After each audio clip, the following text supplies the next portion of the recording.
চেষ্টা করলে মানুষ কখনো হারে না।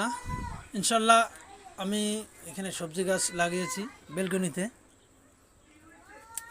সবজি গাছ, এরপরে ওষুধি গাছ লাগাইছি, ড্রাগন ফল, বটবডি, পুঁই শাক, মরিচ। এগুলো হলো সফলতা, ছোট ছোট জিনিস থেকে সফলতা। এরপরে কোয়েল পাখি মশুরি দিয়ে রাখছি মশা কামড়ার জন্য, এদেরকে অসুস্থ করে মশা কামড়ে। কোয়েল পাখি আছে, কবুতর আছে।